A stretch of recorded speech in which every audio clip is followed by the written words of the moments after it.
En el nombre del Padre, del Hijo y del Espíritu Santo. Amén. Pues, estimados feligreses, nos encontramos en un domingo muy importante, una fiesta muy importante para la Iglesia Católica, que es la fiesta de Cristo Rey. En este sermón voy a sacar a luz ciertos cambios que se dieron en la Iglesia que no son de nuestra religión católica.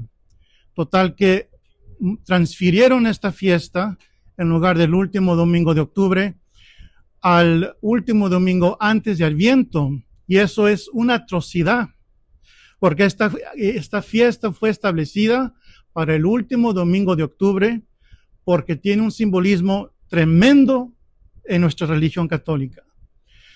Pues primeramente, para entender esta fiesta, entender el propósito, debemos entender la realeza social de Cristo Rey.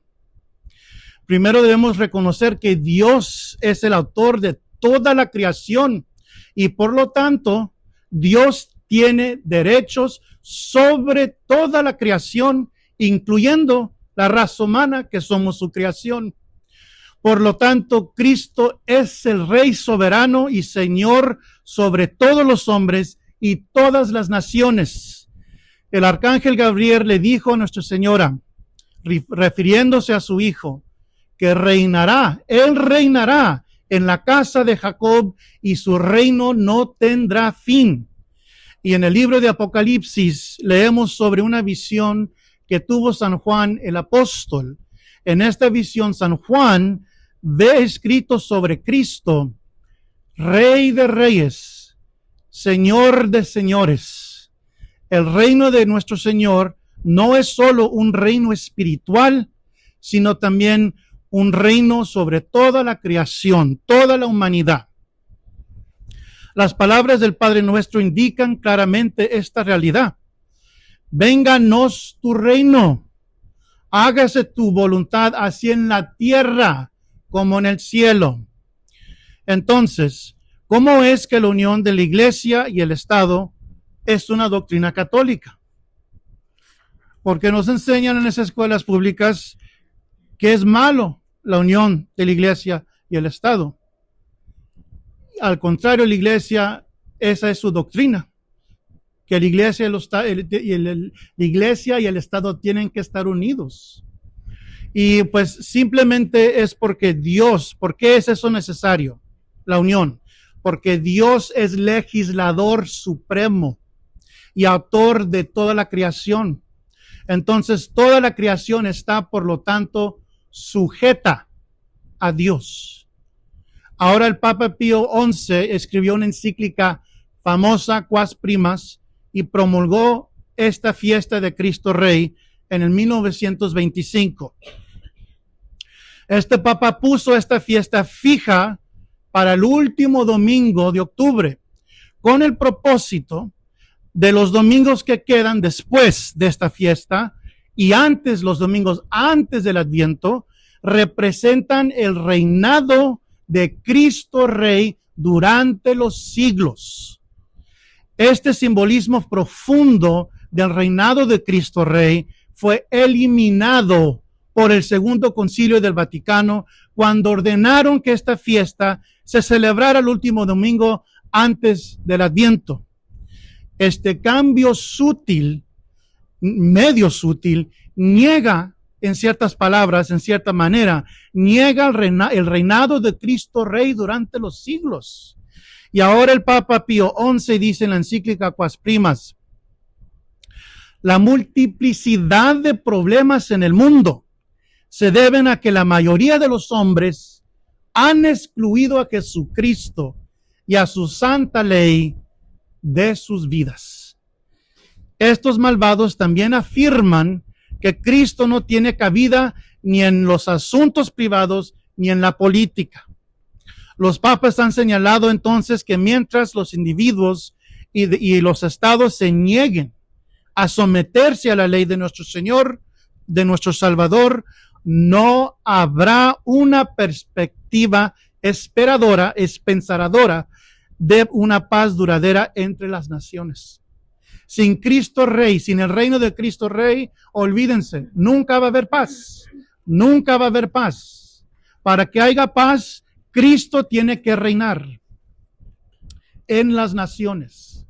La declaración de Dignitate Humanae del Concilio II del Vaticano afirmó el principio de la libertad religiosa y propició la separación de la Iglesia y el Estado. Eso fue el Segundo Concilio del Vaticano. Esto a pesar de que la unión de la Iglesia y el Estado tenía sus raíces en la doctrina católica y de que la falsa libertad religiosa del Segundo Concilio es una doctrina condenada por los papas Gregorio XVI y el Papa Pío IX. Condenaron la libertad religiosa que ahora promueve el Segundo Concilio del Vaticano como una doctrina. Entonces, obviamente hay contradicción. Esta declaración del Segundo Concilio estableció que la Iglesia ya no tendría una posición privilegiada en el Estado y mucho menos en la sociedad. Este documento nombrado Dignitatis Humanae establece que sin una religión oficial del Estado, los individuos y los estados tienen la libertad de elegir la religión católica por su cuenta. Y vemos los devastadores resultados, estimados feligreses, que ha causado esta enseñanza del Segundo Concilio. Cuando países formalmente católicos, como Irlanda, ahora por esta enseñanza del Segundo Concilio, Irlanda es mayor parte atea por la separación de la Iglesia y del Estado. Igual, a causa de estos cambios, la mayor parte de Guatemala ya no es católica. Solo permanece 46% de Guatemala católico. Y los demás apostataron a las religiosas falsas por la libertad religiosa del Segundo Concilio del Vaticano. Todo esto porque el Vaticano II eliminó los derechos de Cristo Rey en la sociedad y separó la Iglesia del Estado. La Iglesia modernista usa los mismos argumentos para mi ver que las personas no creyentes y contemporáneas. Estos dicen, pues, que van a respetar a sus hijos cuando les van a permitir buscar y elegir su propia religión por su cuenta cuando les dé la gana. Lo cierto es que la verdad y el error son desiguales, lo sabemos.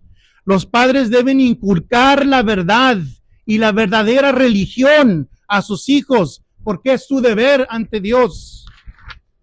Igualmente, el Estado también debe proteger la verdad y la verdadera religión, porque también es su deber ante Dios. Pío X declaró en otra encíclica, Vehementer Vos, en 1906, que la separación de la Iglesia y el Estado es una tesis absolutamente falsa y un error muy pernicioso. El creador de los hombres es también el fundador de todas las sociedades humanas. Él las mantiene en existencia. Por lo tanto, le debemos culto tanto privado como público para honrar a Dios. El deber del Estado no es solo ayudar a las personas a alcanzar la prosperidad, sino también facilitar la salvación de sus almas, su bienaventuranza eterna. La separación de la Iglesia y el Estado niega esta necesidad en su propia y específica capacidad de facilitar que las almas lleguen al cielo. El Estado también tiene ese compromiso ante Dios, ayudar a las almas a llegar al cielo. El Papa León XIII escribió otra encíclica titulada Immortale Dei, la cual fue ocultada misteriosamente durante el segundo concilio del Vaticano. Y dice el Papa León III en esta encíclica que cuando la inteligencia y la voluntad se adhieren a las falsas ideas y al pecado, se apegan a esas ideas falsas y a ese pecado, lógicamente. Así el intelecto y la voluntad nunca alcanzará su perfección a través de las ideas falsas y del pecado. Al contrario, descuidan su dignidad innata y se corrompen. En otras palabras, dejar a la gente que maten, que roben, que se hagan de otros transvestis, todo eso. La gente no ve que en lugar de convertirse en la persona que Dios ha dictado, se convierten en otra cosa y pierden su dignidad, porque solo Dios puede dar dignidad. El pecado, obviamente, estimados feligreses, el pecado, ¿cómo va a dar dignidad? El pecado nos esclaviza al demonio. Entonces es lo que está diciendo el Papa. La dignidad de Dios y la dignidad falsa son dos cosas distintas. Al contrario, descuidan que su dignidad innata y descuidan su dignidad innata, el Estado modernista, y permite que las gentes se corrompan, que las almas se corrompan. Y por eso no está permitido sacar a luz ni exponer a los ojos de los hombres lo que es contrario a la virtud y a la verdad. La virtud y la verdad se protegen, no el pecado ni el error como lo hacen ahora. Entonces, mucho menos someter esta libertad a la tutela de la protección de las leyes es cosa pesada, porque ahora están estos errores, estos pecados protegidos por el Estado, el aborto, la euthanasia, no sé cómo se dice en español. Bueno, por eso la separación de la iglesia y el Estado en realidad es un ejemplo de algo que no es bueno para el bien común ni la salvación de las almas. El propósito de la unión de la iglesia y del Estado nunca fue para oprimir las almas, como lo sugirió el Segundo Concilio del Vaticano con sus comentarios, sino que fue siempre para facilitar, como he dicho ya, la salvación de las almas, la protección de la verdad y de la protección de la religión verdadera. Porque si hay verdad, si existe la verdad, tiene que haber religión verdadera. Punto. Y bueno, el objetivo de la iglesia nunca ha sido la supresión de las almas. Nunca. Sin la unión de la iglesia y el Estado, sin la influencia de la iglesia sobre el Estado, surgen sociedades y gobiernos liberales, comunistas, feministas, masónicos, ateos, y la lista continúa y continúa y continúa y continúa. Repito lo que dijo Pío XI en Quas Primas. Mientras los individuos y los estados se nieguen a someterse a la ley de nuestro Salvador, no habrá una perspectiva esperanzadora de paz duradera entre las naciones. En cuanto a la dignidad humana del Concilio Vaticano II, propone un cambio radical en respecto a cómo la Iglesia siempre entendió la dignidad humana. Otra contradicción. La nueva perspectiva del Vaticano II llega al extremo de llamar dignidad humana cuando el hombre está adherido al error, aferrándose al mal, a pesar de perder su verdadera y última dignidad, que no la podrá alcanzar jamás por el pecado y por el error. San Tomás de Aquino afirma que la verdadera dignidad humana reside en la adhesión del hombre mediante un acto a la verdad y al bien. Voy a repetir eso. San Tomás de Aquino dice que la dignidad humana verdadera reside en la adhesión del hombre mediante un acto a la verdad y al bien. Esa es la dignidad humana. Un acto mediante a la verdad y al bien, no al mal y al error, como nos dicen ahora. El error no tiene derechos. Lo malo no, el mal no tiene derechos. Y luego, pues dice el arzobispo Fulton Sheen, solía siempre decir que el hombre se convierte verdaderamente en sí mismo, en el hombre que Dios quiere, cuando hace su santa voluntad. En consecuencia, ¿cómo puede Cristo reinar? Lógicamente, en una alma que lo rechaza, apegada al mal y por lo tanto esclavizada por Satanás. Porque eso hace el pecado, estimados feligreses. Nos convierte en agentes del demonio. El pecado mortal nos esclaviza al demonio, nos hace agentes del demonio. Igual a un país que lo rechace. El país que rechace a Cristo Rey está esclavizado al demonio y está cegado por el demonio. Y bueno, entonces, ¿cómo puede Cristo también reinar en una sociedad y darle su paz cuando ésta lo rechaza, apegada a promover y proteger el error? En lugar de proteger a Cristo, promueven y protegen el error y por lo tanto están esclavizadas al diablo. Entonces los modernistas plantean que quienes no son católicos tienen derechos basados en una falsa dignidad humana. La iglesia nunca enseñó eso. El hecho es que la iglesia siempre funcionó bajo el principio de la tolerancia, arraigado en la caridad. En otras palabras, en un país católico, la iglesia permitía que otras gentes de religiones falsas practicaran su culto, pero en privado, no públicamente. ¿Por qué no públicamente? Porque el error no tiene derecho. El error no tiene derecho de promoverse, de promulgarse. Solo la verdad. Y así siempre la iglesia permitió religiones falsas que existieran en un país católico, haciendo la vista gorda y por la caridad, respetando que cada quien tiene libre albedrío para rechazar la verdad. No lo podemos forzar a la gente a que acepten la verdad. Y así funcionó la iglesia bajo el principio de la tolerancia. Y esto se le olvida al Segundo Concilio Vaticano. Eso se le olvidó.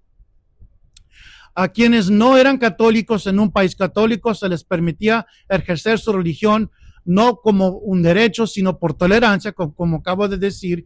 A los que no eran católicos en un país católico se les permitía su culto solo en privado, como acabo de decir. Ahora, se debe nuevamente a que el error no tiene derechos, como acabo de decir. Y solo la verdad tiene derechos. No se puede equiparar la enfermedad con la salud, la bondad con el mal, Dios con el demonio. Eso es absurdo. La verdad y el error no son iguales.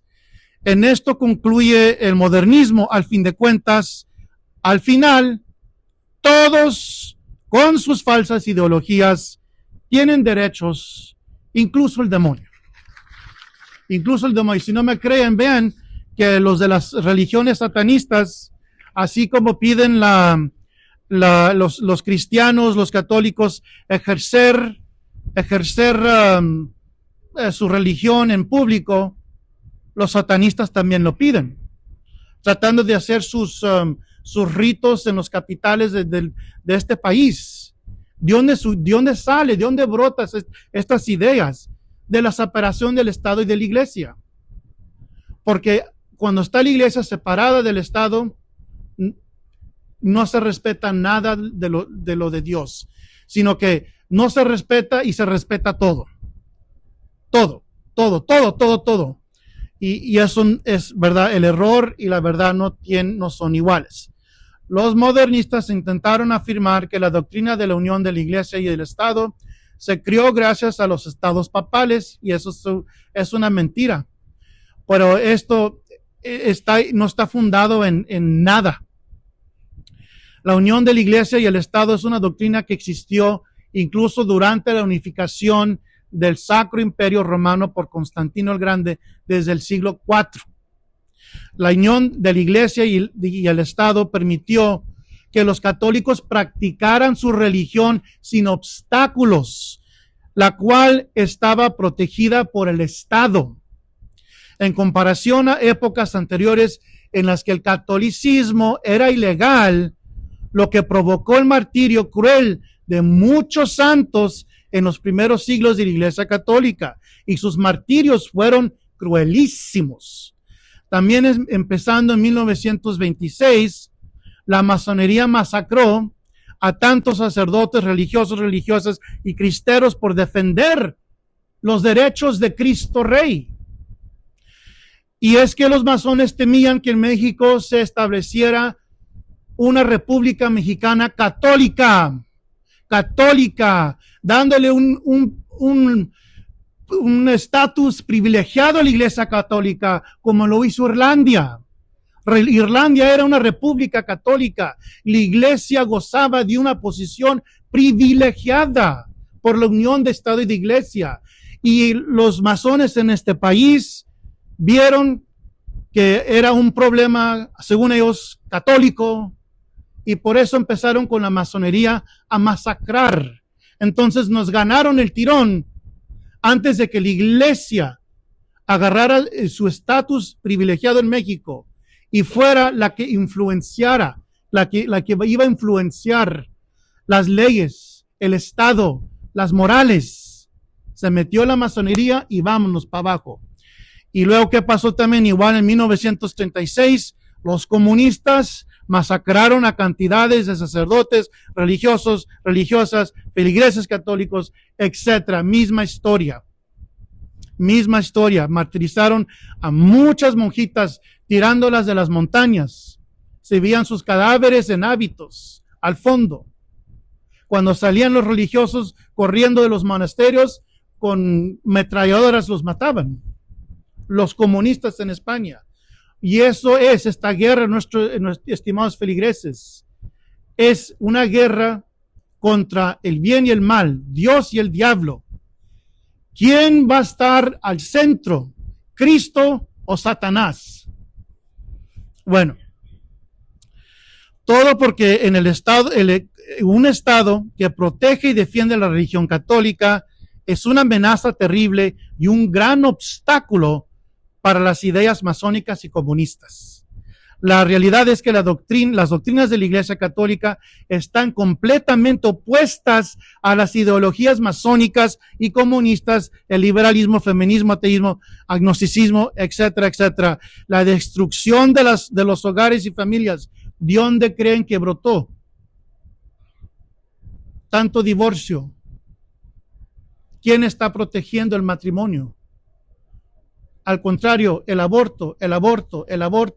Sacar a la mujer del hogar, que se ponga a trabajar. ¿Y qué pasa? ¿Quién cría a los hijos? El Estado les da la doctrina feminista, liberal, ateísmo, evolución. En lugar de la Iglesia influenciar, el Estado está influenciando a la manera que le conviene. Y bueno, los frutos del segundo concilio resultaron en que los países católicos ya no reconocen la verdadera religión, ya no asisten a la Iglesia con sus leyes y de la misma manera no impiden la propagación de las religiones falsas. Para finalizar, citaré a Monseñor Lefebvre de su libro Lo han descoronado. Dice el Monseñor que en Colombia en 1966 era un país, Colombia, todavía 95% católico, gracias a la unión de la Iglesia y el Estado. que mediante su constitución impidió la propagación de las sectas protestantes, lo cual fue una ayuda invaluable para la Iglesia Católica. Al proteger la fe de los ciudadanos, estas leyes y estos jefes de Estado habrán contribuido, estimados feligreses, a llevar al cielo a millones de personas, quienes tendrán la vida eterna gracias a estas leyes y no la tendrían sin estas leyes. Pero ahora en Colombia todo eso acabó. Esta ley fundamental ha sido suprimida. ¿A petición de quién? Del Vaticano. ¿En aplicación de qué? Del Segundo Concilio del Vaticano, la libertad religiosa en particular del Segundo Concilio. Esto es lo que quiso decir Nuestra Señora de Fátima cuando afirmó que naciones enteras perderían la fe. A esto se refirió. Estamos viendo el tercer secreto, la gran apostasía de la que habló Nuestra Señora de la Salette cuando dijo: la iglesia se eclipsará, Roma perderá la fe y se convertirá en la sede del anticristo. A pesar de esto, que es un mensaje pesado, pero es la verdad. Y a pesar de esto, vamos ahora a brindarle a Cristo el Rey honor privado en esta misa y también público con nuestra procesión. Lo haremos todo por medio de las manos de la Virgen Santísima para que nuestros homenajes sean agradables a Cristo Rey, su divino Hijo. En el nombre del Padre, y del Hijo, y del Espíritu Santo. Amén.